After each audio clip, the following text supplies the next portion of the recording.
हिंदू परंपरा के अंदर ये नवरात्रि के जो प्रसंग हैं ये तो देवी माँ की उपासना के लिए थे। नवरात्रि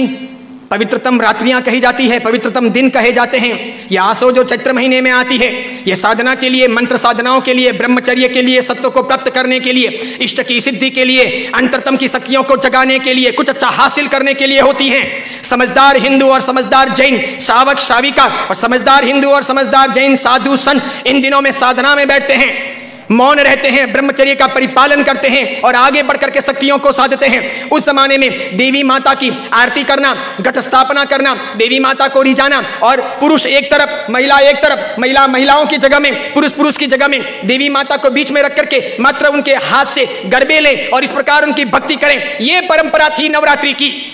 उसके बाद में मात्र गुजराती स्टाइल में डांडिया आए थे, तो बहनें बहनों में खेलती, बीच में देवी माँ की स्थापना की जाती, पुरुष में खेलते और इस प्रकार नौरते रखते, नवरात्रि पालते, खान पान का ध्यान रखते। उन दिनों में कोई शराब नहीं पीता, गुटखे नहीं खाता, चाय तक नहीं पीता, व्यसन नहीं करता, अलग अलग शयन करते, पति पत्नी अलग अलग रहते, ब्रह्मचर्य की साधना करते, संपर्क नहीं करते, शुद्धता प्राप्त करते और इतने सारे भोग विलास की जिंदगी के बीच में, इतने सारे विषय वासनाओं के बीच में कोशिश करते कि कुछ दिन पवित्रता के साथ बिताएं ताकि देवी माताओं के सानिध्य प्राप्त करके हम शक्ति संपन्न बन सके, उनके आशीर्वाद अपनी जिंदगी में फल सकें। गरबे गए, फिर डिस्को आया, नाना प्रकार के धुनें आई, नाना प्रकार के गायक आए, कई कंपनियां, कई संस्थाएं इसमें कूदी, कई सारे लोगों ने धन कमाना शुरू किया, छोटे बड़े ये डांडियों के अलग अलग कार्यक्रम होने लगे, सब लोग ललचाने लगे। देवी माँ एक तरफ रह गई, देवी की साधना एक तरफ रह गई, नवरात्रि की पवित्रता एक तरफ रह गई, घट स्थापना एक तरफ रह गई, गरबे लेने का भाव एक तरफ रह गया, आरती और देवी माँ को रिझाना, मातृ शक्तियों को प्रेरित करना, ये सब एक तरफ रह गया। आज डांडिये खेलने वालों में से किसको पता है कि साधना क्या है, ब्रह्मचर्य क्या है, ये क्यों है नवरात्रि, इसका हेतु क्या था, इसका रीजन क्या था, ये क्यों खेलनी चाहिए या नहीं खेलनी चाहिए, तो क्यों नहीं खेलनी चाहिए। मेरा ही नहीं,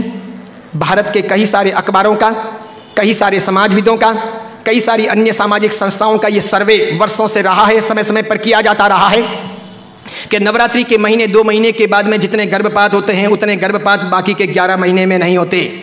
तो ये व्यभिचार नहीं है तो क्या है, ये दुराचार नहीं है तो क्या है, ये जीवन की भ्रष्टता नहीं है तो क्या है। इस बात पर मैं कुछ वर्षों पहले बोला था, अभी किसी ने वो वीडियो वायरल कर दिया और उस वीडियो को लेकर के अखबार ने लिखा। मैंने कहा जो सच है वो सच है कि हम अपनी साधनाओं को बचाएं, बेच ना दें। हिंदू धर्म की परंपरा हो कि जैन धर्म की परंपरा हो, कोई भी उत्सव महोत्सव हो, मैंने समय समय पर यह भी कहा था गणपति अगर हिंदू धर्म के देवता हैं और गणपति के महोत्सव अगर मनाए जाते हैं या उनका आराधन अगर किया जाता है तो उसमें कहीं जुआ नहीं खेलना चाहिए, शराब नहीं पीनी चाहिए, गणपति के नाम पर तमाशे नहीं करने चाहिए, लड़कियों के साथ में नाच गान नहीं होने चाहिए, गणपति लड़कियों को छेड़ने के लिए महोत्सव के तौर पर नहीं आ रहे, लड़कियां अपनी जगह पर हों, पुरुष अपनी जगह पर हों, वहां शराब नहीं पी जानी चाहिए, उनके पैसों का प्रपंच नहीं होना चाहिए, गणपति को सेलेबल नहीं बनाया जाना चाहिए। हिंदू धर्म अगर इन चीजों को नहीं संभालता है तो धीरे धीरे भारतीय संस्कृति का विनाश होगा।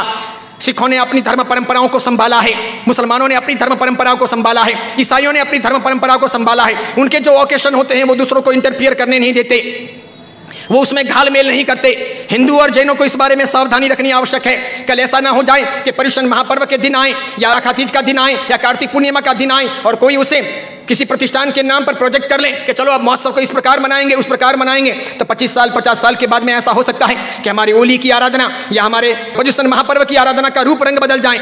जैसे मैंने नहीं कहा था कि मात्र संगीतकारों को बुला करके हम 9 दिन की भक्ति रख लें, सुबह भी भक्ति, रात को भी भक्ति, ठीक है, और इस प्रकार पर्युषण आगे बढ़ जाए और अच्छी खासी संख्या के अंदर वे आधुनिक संगीतकार आधुनिक धुनों पर बहुत गाएं और नौजवान लड़के लड़कियों को मजा आ जाए, सब वहीं पर जाएं। तो 10 साल 15 साल तक अगर ऐसा चले तो आज एक ने किया, कल दूसरा करेगा, परसों तीसरा करेगा, अब चौथा करेगा, धीरे धीरे साधुओं के व्याख्यान में कोई नहीं जाएगा,